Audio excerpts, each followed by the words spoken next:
All right, all right. Hello, everyone, and welcome back to Mormon Wives. We're doing season 2, episode 2. Miranda, she was a swinger. She was very much involved in the whole situation, but Miranda and Chase, her husband, during the time denied everything and tried to make Taylor to look like a villain. So now we're back to the party scene, which we left off of. I'm curious to the details. I mean, would you guys consider her a swinger? I mean, I think I would consider them swinger interested, curious. Like, they were obviously engaging in it, but like going to a swinger party, does it make you a swinger? Kissing somebody that isn't your husband, does that make you a swinger? For me, in my world, swinger is like a lifestyle. So you can't just be a swinger. Like, you can say, oh, I tried swinging and I didn't like it, but trying something doesn't make you a swinger. Maybe I'm being categorizing it too specifically.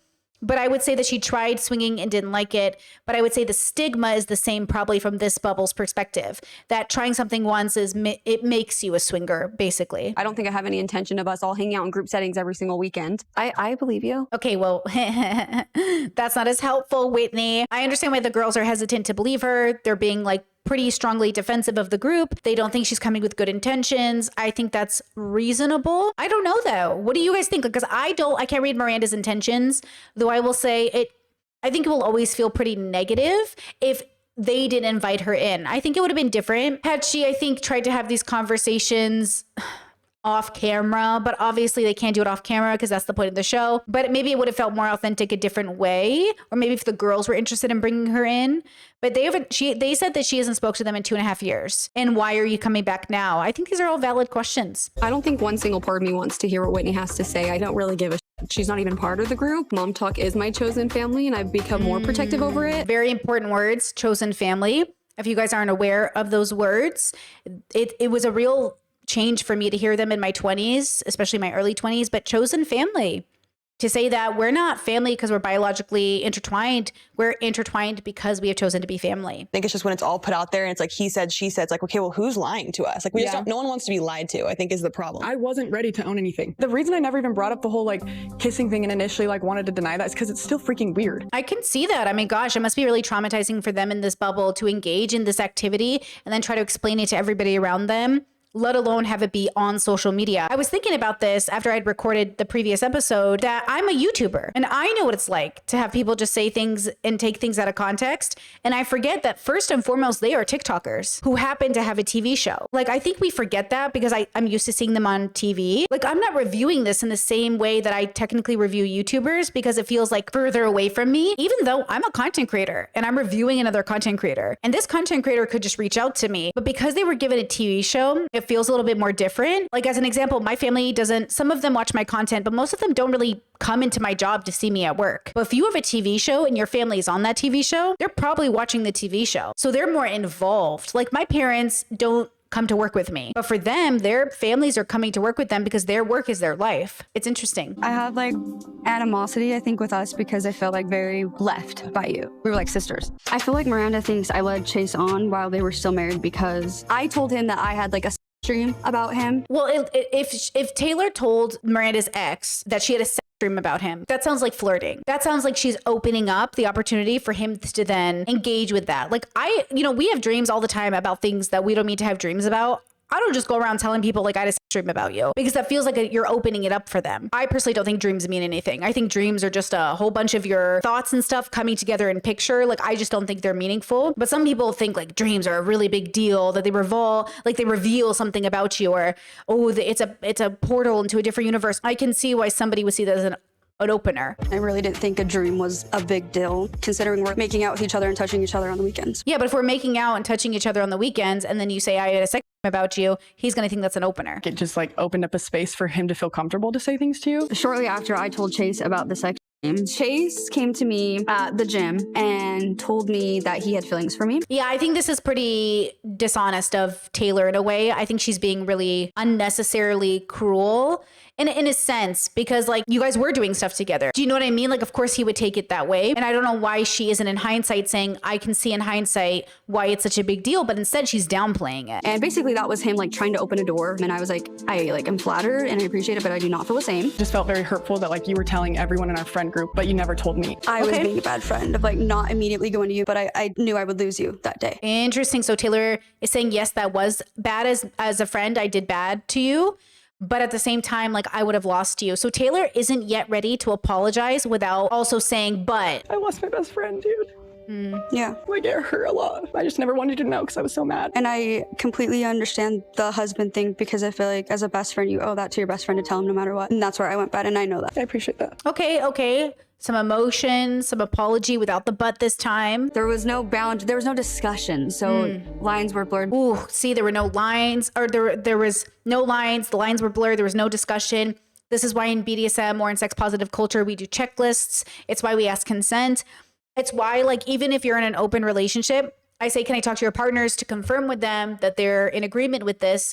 Because a lot of people be like, oh, I'm open, but do your partners know?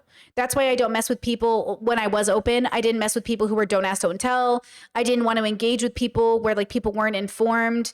And the lines did get blurred sometimes with some couples for sure. And those were messy, and we learned better because I was not a perfect person growing up, where like there was a lot of communication. We had to learn because we were coming from such a, sex negative culture. We will make mistakes as we learn, like they did. And this is, I would say, a more common experience than we'd like to think. This is a more common experience. It's not great. If you know better, you know better. But until you know better, you're bound to make these mistakes, which is why we do just want to know better so we make less of these mistakes. So I'm willing to be compassionate to everybody involved and said, like, you didn't know any better. But now that we know better, let's not repeat this mistake. I was also a villain in that story. Ooh, Taylor. Taylor said, as much as the girls have my back, they don't know the full extent of the story. And I also was the villain. Okay, Taylor. Love the accountability. There will be a conversation between Miranda and I without everyone. I would love that. It's just me and her. Love that. I've always wanted to get past this. Literally did not have it in me to face. I'm proud of you both. Wow. Just to be able to sit in the same room. I guess I never really considered the fact that Taylor and Miranda were really good friends before all the fallout happened. And I could understand why Miranda would miss that. Oh, love this. Love Demi. Love this idea. Love her look this season. She looks beautiful. But I've been in your place, and when you're kicked while you're down, freaking sucks, and it can make you like go insane. Okay, I actually really appreciate them having these conversations. Imagine if Ethan Klein could have this conversation. Gag. Like, it's actually very powerful and great, and it's good. And I see an authenticity to it. I'm sure there's a lot of it that isn't quite fully fledged out. I'm sure some of the girls in their heads might be thinking negative thoughts. Maybe even Whitney in this moment is thinking a negative thought. But generally, just having the discussion out loud is kind of powerful. And I'm not sure how healthy the girls are in order to really like use this as a catalyst to fully get there. But it's really nice to see this happen. I will say YouTubers rarely are able to do this. And I wonder if it's because when you're on a computer screen, it's different versus they're all in the same room. You know, some of us never physically ever meet each other. Think about that. Half of the fights that happen on the internet, most of those people never, ever, ever have to meet each other in real life.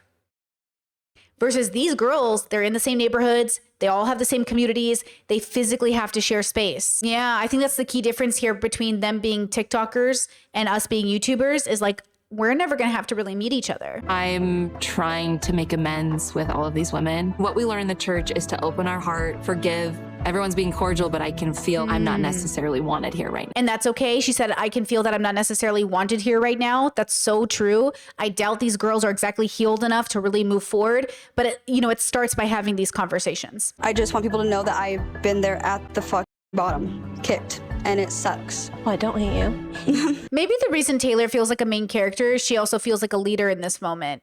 She does feel like the leader in the moment. And she is the one leading them into forgiveness. Even if she's not perfect at it herself, she is the one moving the conversation in that direction. But I appreciate that. Thank you.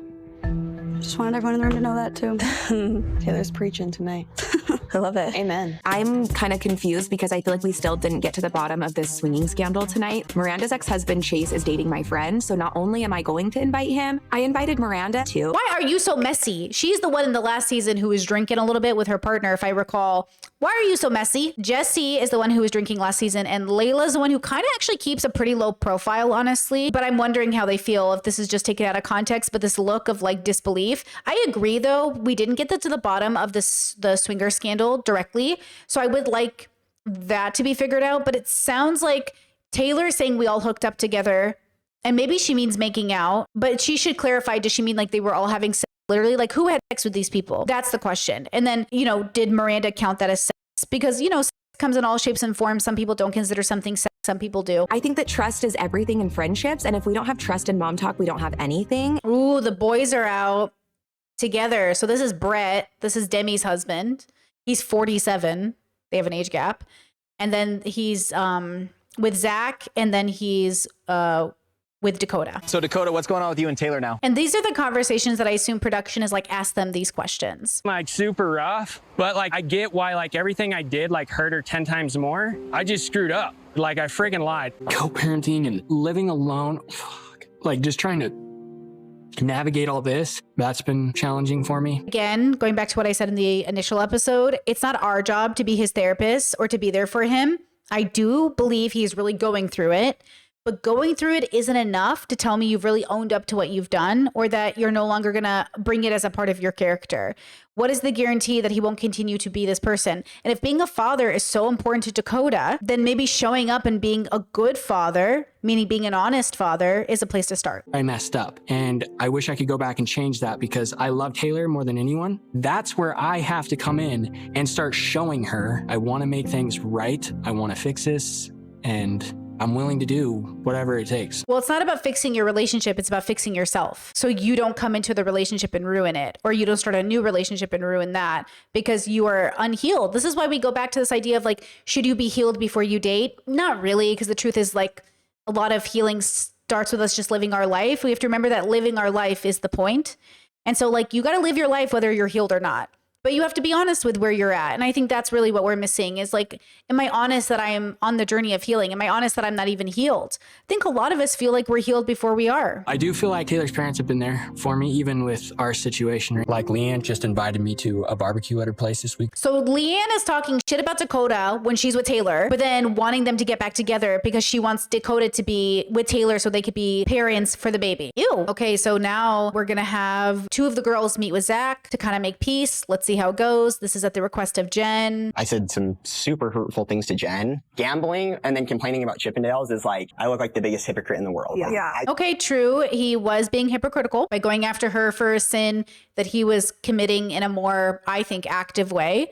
She was just present. He was engaging in the sin. I'm grateful for what you guys said. Honestly, like it has been... Ooh, he's doing the I'm grateful for what you guys have said, but is he going to also point out that he feels like they've lied about him? What is going on right now? He is doing a full 180, and I was not expecting this at all. Watching it back, I was like, damn, like she was talking major on me. Major truth, not just calling out the behavior. That's something. Oh, here we go. You said I gambled my medical school tuition. Just so you know, that's a well, blatant that came lie. from Jen, though. We were told this. Jen told us that. I don't want to throw Jen into this because I just want to take accountability.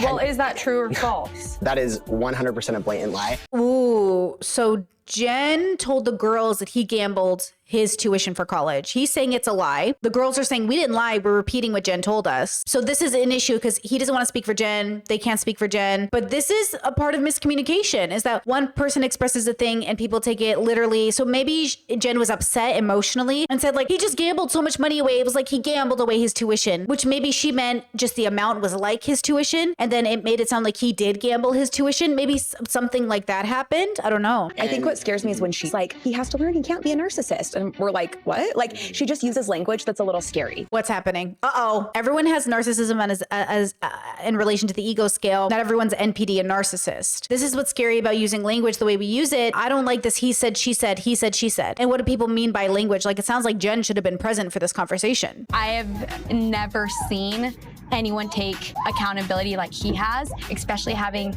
those narcissistic traits that he carries. Because a lot of times it's not just environmental, it's like passed down genetically. Okay, well then Jen is using that correctly. A lot of us are raised by environments that exacerbate narcissistic traits, but doesn't make us NPD. Narcissism is, let's say, high ego without healthy ego, no humility. Yeah, I saw that from Zach as well, but I wouldn't say he has NPD, but I would say he's narcissistic. But like a lot of men under patriarchy are raised that way and they, you know, their ego gets in the way and you're being so, that's why people say Trump is such a narcissist. But I don't know if Trump is NPD though, you know, but like he's obviously in his ego, right? Remember when Trump was asked, have you ever asked God for forgiveness? He's like, no, I haven't. That's like pretty narcissistic. Now that might be an indication of NPD, but we don't know that because we're not medical professionals and they aren't like, even medical professionals can't know without that person being a client, though they can base it off the data, you know, that they're sort of have gathered because of their profession to come to that conclusion.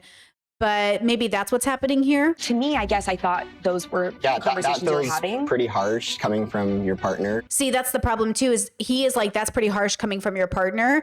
But that's the thing that goes back to, we just covered this on stream. Why are people so defensive when someone says like, hey, I think you're being pretty narcissistic, or hey, I think you're being a misogynist, or hey, I think that's racist? And it's because we're built in to believe we aren't those things, and that really, really, really bad people are those things. But everybody is those things, raised in those environments. Not every single person on the planet, but all of us suffer from prejudice, which means all of us can suffer from bad bad environment growing up, which means we can pick up bad traits, which means we could end up bringing that out in a relationship where, like, I don't know if anyone I've ever dated has NPD, but I can say some people that I've dated definitely were very higher in the narcissistic scale, and it made it very hard for them to hold themselves accountable because they were so shattered by the idea that they could be wrong. And remember that NPD traditionally, from my limited understanding, I've only read a few books on it, is a narcissist is actually deeply wounded, deeply insecure. And the facade they put on of having high ego is different than when someone has a high ego. But behind the veil of that high ego is insecurity. So the reason narcissists, like vulnerable narcissists, prey on the is because they are deeply wounded children in a sense, right? I think Jen in that clip that they just showed was trying to be empathetic towards Zach to explain his behavior. But even Zach hearing that is him being defensive because he's like, I can't believe my partner thinks I'm narcissistic. But also it sounds like, and again, this goes back to conversations I have with you guys on stream, your partner should not be the person hearing it from your friends. Like your partner should be the person you tell everything to, and your friend should be the ones hearing it for the first time. But see how it's reversed? And partially because they're in a toxic relationship. If her and Zach weren't in a toxic relationship, then he would be a safe enough partner for her to share these things with. But if Zach is so sensitive and are narcissistic and not open to criticism, then Jen can't tell him everything because he'll lash out on her. So she has to tell her friends who won't lash out on her and who will defend her. And so this is why toxicity is so bad for us, because it doesn't allow us to create the environment in which we can be radically honest or open with our loved ones in a kind and compassionate way, because those people aren't willing to hear it out. And this is why I say, be somebody who in a relationship knows you're coming from good faith, knows you're being loving and compassionate and dignified, and says, hey, I love you. I think what you just said, though, I think it kind of hurt my feelings. And I feel like it might be like a little narcissistic, not NPD, but like high ego.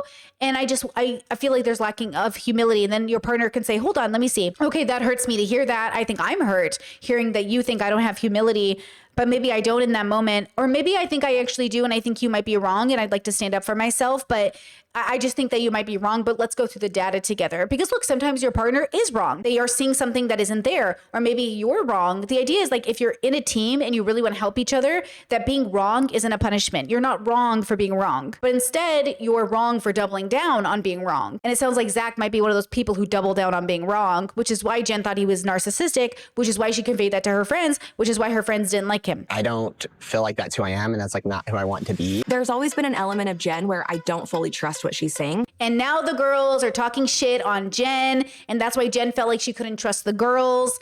Toxic. This is such a toxic friend group. Wow, that's sad. To be fair, I'm not the biggest fan of the editing and brand of this person known as Jessie. I didn't appreciate her bringing alcohol around the girls in the last season when she knows they're religious. I haven't been the biggest fan of her as the way she's depicted on here, but I'm this in and of itself makes me sad. It makes me sad for Jen. But maybe it's because I like Jen. I do like Jen. I seem to like her. I don't like Zach, but I do seem to like Jen. I feel like not a lot of it is sincere or genuine. And I blamed it on the relationship. Jeez. She's not sure what to say or how to say it because how Zach will react. But now that I'm hearing these things, I'm like, is she just not trustworthy as a person? I wonder if the editors and producers added that clip in of Jen to show us that she was being reasonable and the girls are mishearing it. Because what the clip they just showed of Jen explaining Zach's narcissism is like, yeah, that's really open and thoughtful and beautiful. She was mentioning how it could be genetic, right? Epigenetics play a role in generational trauma. She talked about narcissistic traits, not narcissism. Jen felt like I wonder if the producers did that on purpose so we're in the know of what Jen actually said. So now the girls are wrong because they misheard Jen or misconstrued it, and Zach is wrong. Yeah, I'm still on Team Jen at this point. or I don't want to say Team Jen, but that's what I'm observing. So there that night, but then no one in the group has been there since. That's what pisses me off because I have texted her. I have texts I can show you. Yeah. I love you. Do you need anything? She doesn't respond. She doesn't respond to us. Oh, so in the last episode, Jen told Whitney or who? Yeah, Whitney, I think, that the girls didn't respond to her and haven't been there for her. But now Demi and Jesse are saying, no, we have been there, and that Jen isn't the one responding. Uh-oh. I've tried, so for her to say that, it sucks. I only have Jen's perspective. I don't know what you guys have or haven't done. And obviously I'm gonna take like my wife's side because like that's what I'm supposed to do. It sounds like a pattern. Yeah. We've only had Jen's perspective too on you. And it seems like it's not matching up, which is concerning. Uh-oh, so now the issue is like Jen's the bad guy now. Is Jen the bad guy? I don't know, maybe. My goal is always to be with Taylor, to have our family together. And I think the only way to have a lasting relationship is you have to get really good at forgiving each other and not go backwards. So now we're switching over to Taylor's parents' house. Dakota's arriving. I don't know if Taylor knows he's coming because the mom is definitely playing 4D chess here in like a very unethical way. She shouldn't be getting involved in her kids' lives unless they ask. And Dakota says the only way to make a marriage work is to forgive each other and move forward. No, that sounds like some religious bullshit right there. It's just so exhausting going back and forth, on, off. It's not good. We're all tired of it. Like, really. It's obvious. You guys started your relationship on a foundation of shit. I mean, true. You didn't heal from your divorce. You had a ton of baggage. It's hard because you guys have a damn kid now. I mean, at least it's honest and open and true. I guess this is the stepdad. And it's true. They started off the relationship incredibly toxic, incredibly bad foundation. I agree with that. Look, a relationship isn't 50-50. It's 100%. Amen, girl. It's not 50-50, it's 100-100. It's gonna take me a while to get there. I hear he slept with another girl. He admitted it. I was so sad that I needed space. He went and hooked up with Jenna.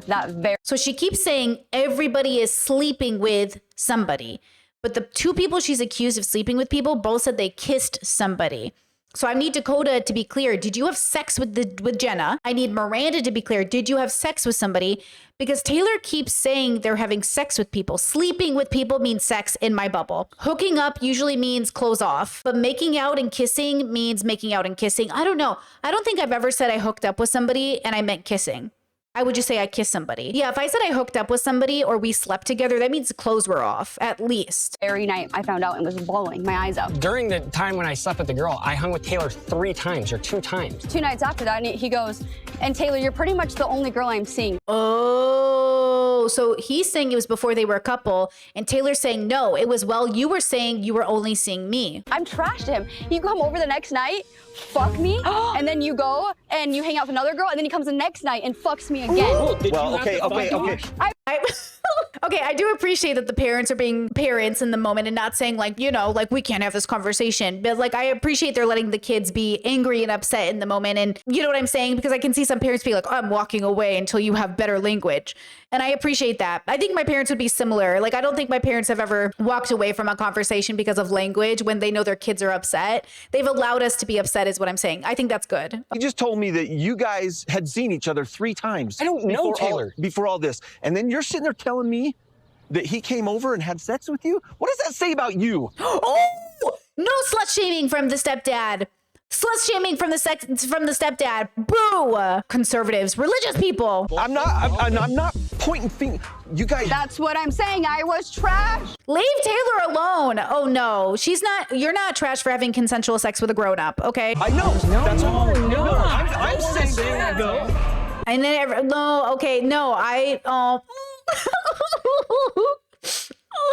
What I'm hearing is you deserve what you got because you like gave it up so easily. That's what I hear. And when you hear your parents say that, like, why were you expecting to be respected? It like hurts. Taylor is not trash because she believed a boy was seeing her. She's not trash because she had consensual sex with another adult. This confirms my insecurities and my beliefs about myself. No, I'm not saying trash. no. You're not leaving. Yes, you did. What? No self-respect. I hate me. What I'm saying. Let me finish. She's super activated. She's probably triggered. She's super like in her feelings about it.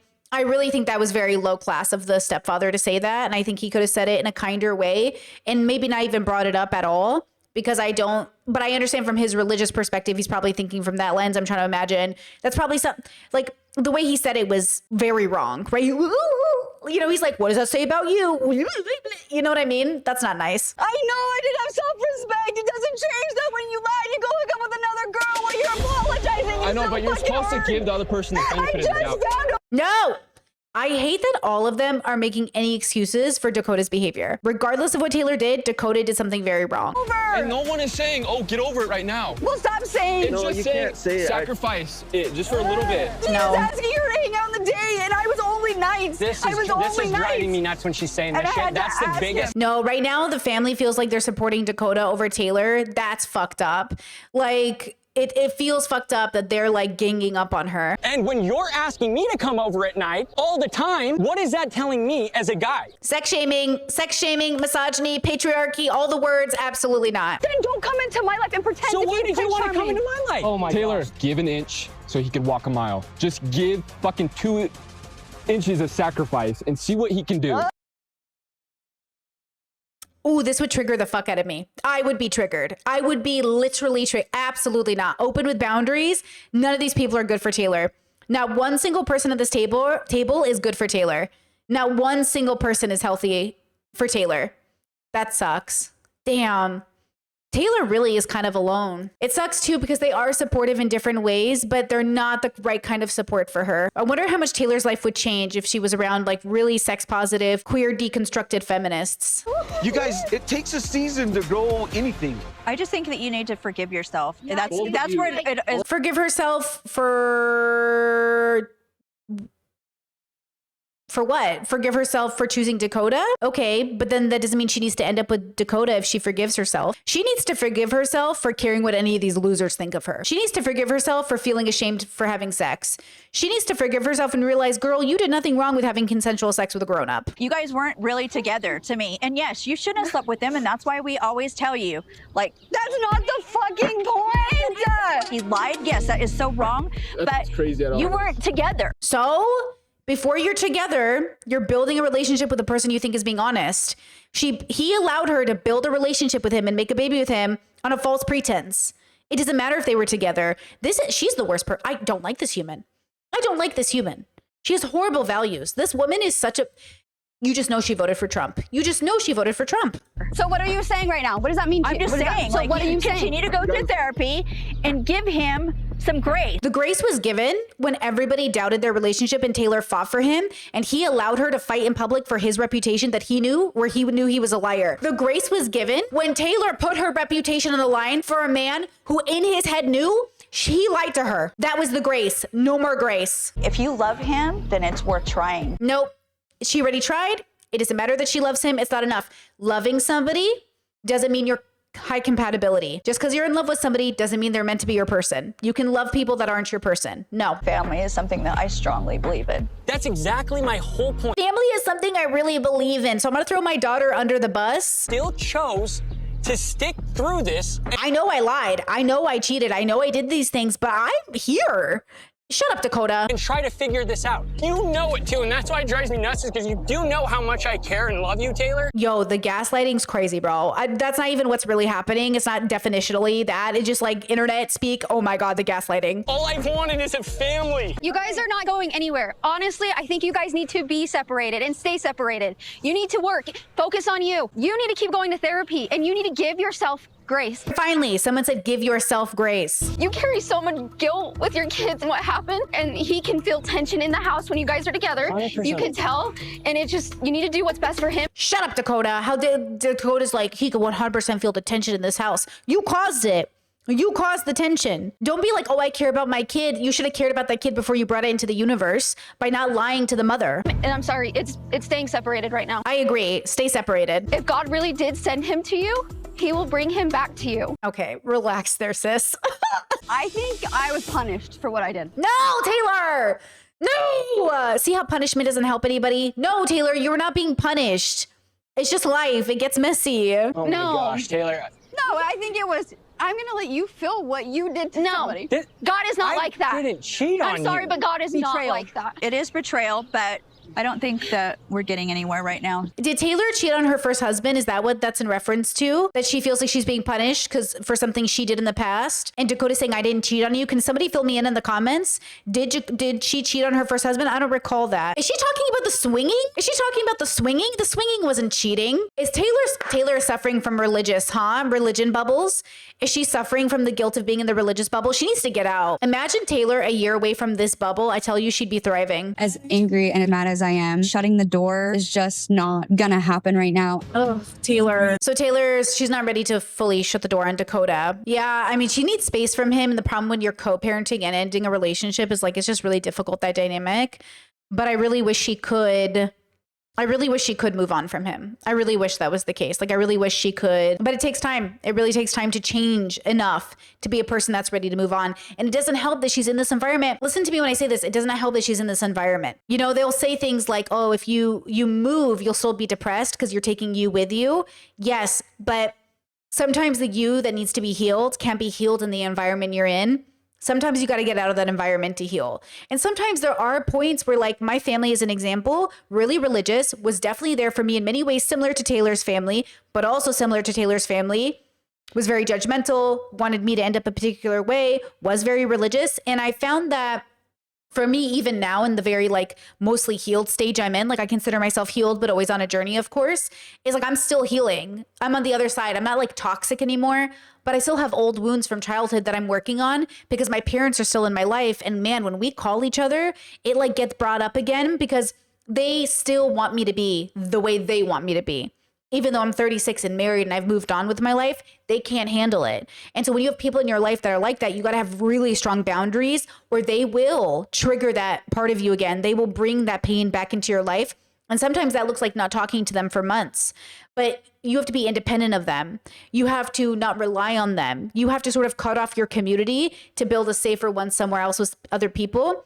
Because at the end of the day, like Taylor is in a position where she kind of relies on her family in a sense. Dakota called the mom the other day to get the baby and bring the baby over to Taylor. Like there's some part of this that active grandparent is good in some ways, but also can be very destructive. So my recommendation for Taylor and for a lot of these girls is to really leave the Mormon bubble, not just on TikTok or by fighting the patriarchy, like they said last episode, but to literally leave and spend a year away from these people, to really go away. Even though some of the girls did go to Hawaii and there's a large Mormon population there, did they really leave the Mormon bubble, right? When I was in Hawaii all those years ago, I saw a lot of Mormons and I was like, why are there Mormons here? And I learned that there are a lot of Mormons in Hawaii. So you're not really leaving the Mormon bubble if you go to Hawaii, right? So I'm like really leaving the Mormon bubble. Arizona, same thing. Zach and Jen went to Arizona. Arizona's full of Mormons. Like they're not really leaving the Mormon bubble. They might be leaving their family's state where they are, Utah, but they're not leaving the bubble. With that said, let's go ahead and leave it there. And please let me know what you think in the comment sections down below. Please like this video and share it with somebody else watching the series. And I will go ahead and see you for the next one. Bye-bye.